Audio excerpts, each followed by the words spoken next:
Hello everyone. I would first like to acknowledge as a settler on this land that this announcement is being held on the traditional territory of the Secwepemc people. We just experienced Orange Shirt Day here in Kamloops and around the province in our beautiful country of Canada, a day where Canadians were able to learn about conversations such as Orange Shirt Day and the history and ongoing impact of residential schools. We need to have more conversations like this, which is why I am and will continue to advocate for Indigenous youth voices and on the provincial BC Youth Council.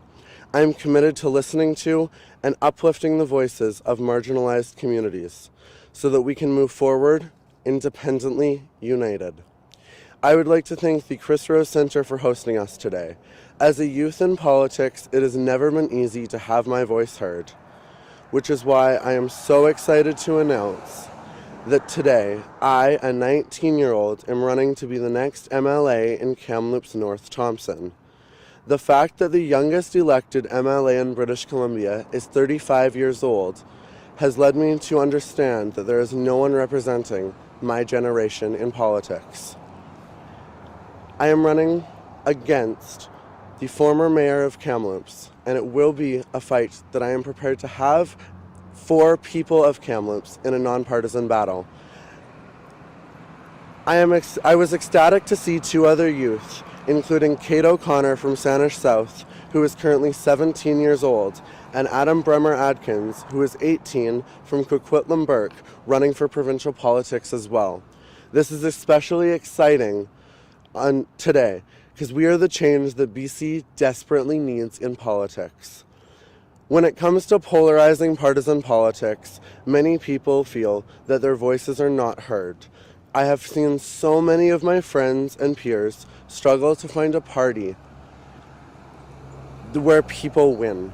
It always ends up being the backroom lobbyist that wins every election, which is why I will stand independently united from any one party in Canada and British Columbia.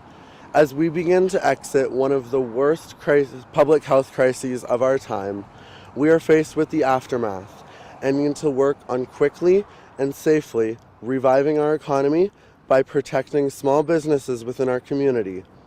And getting money back into the local economy is more important than ever before. People are feeling unstable about their living situation, where most people used up their entire savings to get by during the first wave of COVID-19 pandemic. Doing the economy as we are currently doing so, without a stable plan, would be irresponsible on the government of British Columbia. Which is why we need to look at a long-term solution with a wealth tax that would be designed to help everyone, with more funding for things such as education and climate activism, as well as subsidized childcare and so many other important issues facing the people of Kamloops-North Thompson.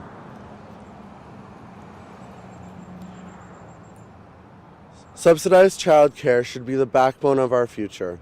By allowing the child to have a safe environment to learn more flexibly than school, you allow the child to take on their own interests and therefore have a passion and dreams to work towards for their future.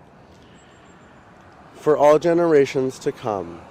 In the early 2000s, scientists told us that we should start having a plan in place for future generations to look after the Earth in the wake of climate change. Almost 20 years later, we know that timeline was completely overestimated. The future of the climate emergency is now, and I will work hard to expand clean energy jobs in Kamloops and British Columbia while advocating for a transition to renewable clean energy. This is more important than ever before as we have been faced with the wildfires in Kamloops and California that we are seeing the effects felt across our country today. For far too long, our education system has not worked for many families. Education systems have been need to be designed to fit the world we live in today. Something that distance learning especially has shown us.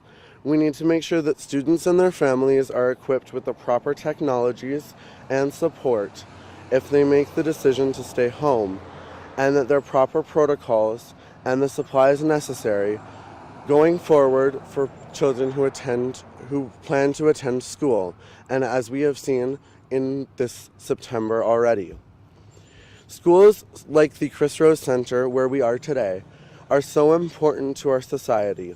As a school that has helped many families find help and resources for children with special needs, it frustrates me that with the lack of action taken by the provincial government, after many tries to cut funding and encourages fundraising for many programs such as the Chris Rose Center.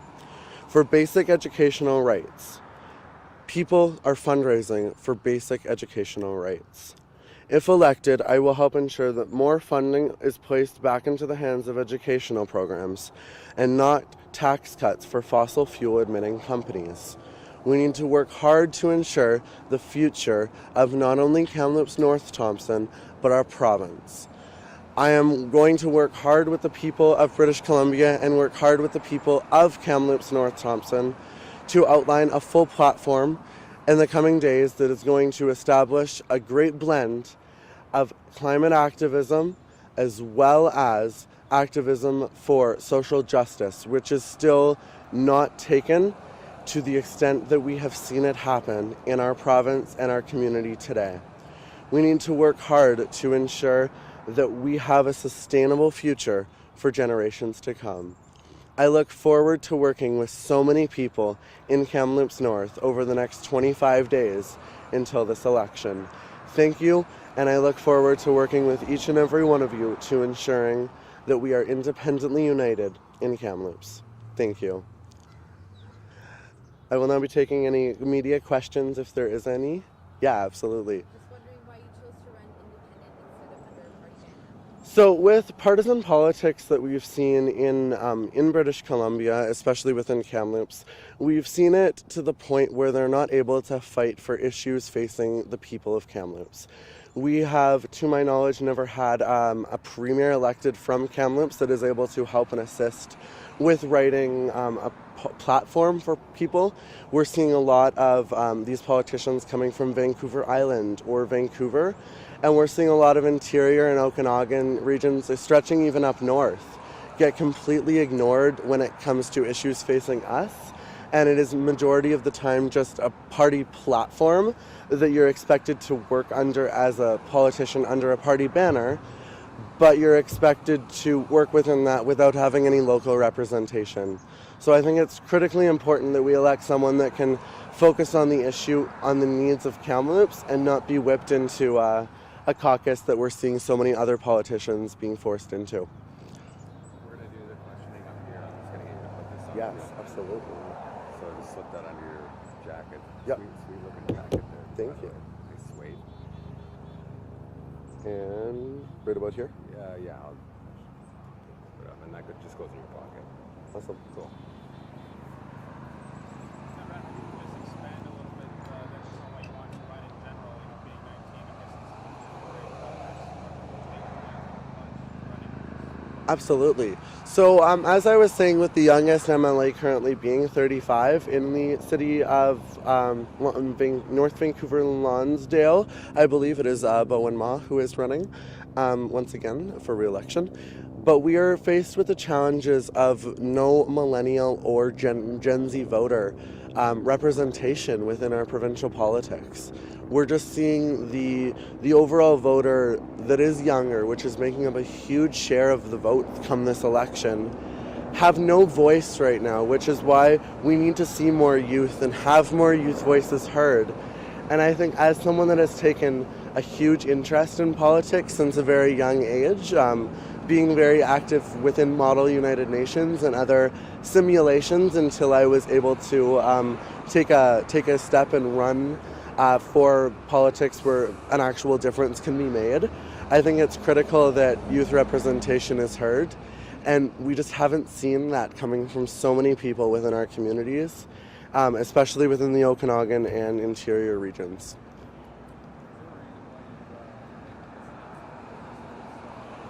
Yeah, within education, we've seen the system be failed time and time again. And I think it's so important that we're able to look at education independently from public education to special education to private education, just because there's so many different needs. If you look at a school from 150 years ago and a school from today, they're virtually unchanged in terms of the physical structure of the classroom, yet the needs of people today are so different. For example, take a phone from 150 years ago and a phone from today. You're going to see virtually no similarities within that phone, right? So why are classrooms remaining virtually unchanged from 150 years ago when so much has changed?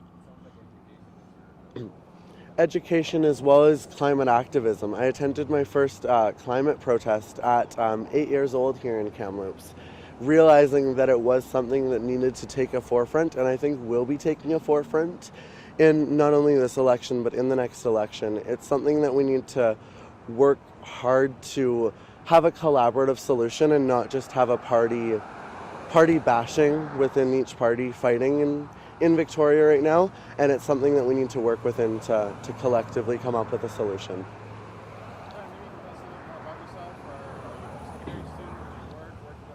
Yeah, absolutely. So I attended high school at Valley View Secondary. I am a member of the Kamloops-North Thompson riding. And I've worked within several different areas of the community, working many different jobs within computer resources and sales. I have a background in customer service, which I think is beneficial in politics. It has the ability to listen to the needs of people and find a solution that works for everyone, rather than just finding a solution that works for, the career politician and their friends. We need a solution that's going to work for the majority of constituents in Kamloops, for sure.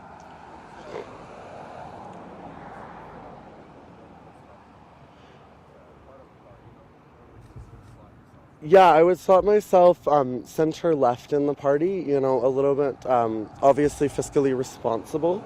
But education and other resources that we're seeing parties take away right now to be, super fiscally conservative is not going to help anyone in the future generations. But having that social responsibility to people around the world and making sure that human rights stay human rights, and we're able to work within several other communities around the world and within our own province on ensuring that we can have, a future where everyone is moving forward and uniting together rather than becoming more divided as we're seeing.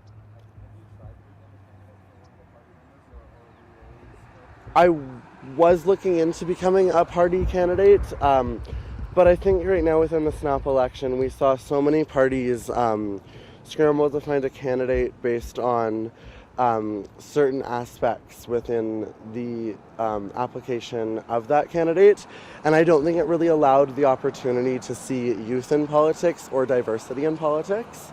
I think it really just kind of allowed for a name on paper and an age on paper to be where politics have moved forward, and that ultimately led me to my decision to run independently. I was looking at multiple different parties that kind of fit within the aspect, because there isn't one party that I agree that fits, checks every box for me. I was looking at possibly seeking my candidacy for the BC Green Party, but after multiple opportunities to chat with senior leadership of the party, as well as work within the riding association and everything, I ultimately went with my decision to run independently, as they were really focusing on, Vancouver Island politics, and we really need someone who's strongly into interior politics and well-versed in interior politics to take that lead, which we're not seeing right now come from any of the major parties.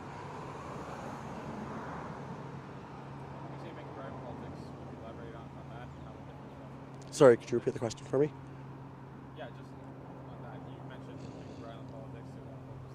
Yeah, absolutely. So we're seeing more policies come into ridings that they have deemed winnable within the province.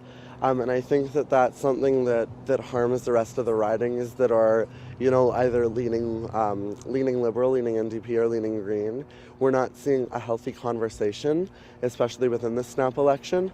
We're just seeing them kind of go to the point of, here's the riding we need to win. Let's focus on just this riding and nowhere else in the province. And I think that's really going to become the forefront of issues that we're seeing across the province for voters that, are looking to vote NDP or voting Green, voting Liberal in a riding that's not necessarily predominantly what that riding goes with for the history of the district. So I think it's something that is interesting for sure of how it's going to play out in this election.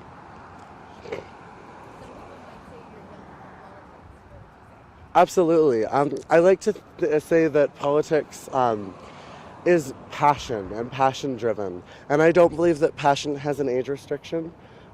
Passion is something that we all develop at a young age. And I think that as soon as you're able to make decisions that'll lead you to, decisions about future careers and aspects, and do you want to take the road of working a job and working for an employer for the rest of your life, or making a difference within the communities that you serve in public service? And I definitely think my passion led me to go down public service and wanting to help people. So that's what I would say, that passion doesn't have an age restriction for sure. Alrighty. Thank you so much, and I look forward to working with each one of you.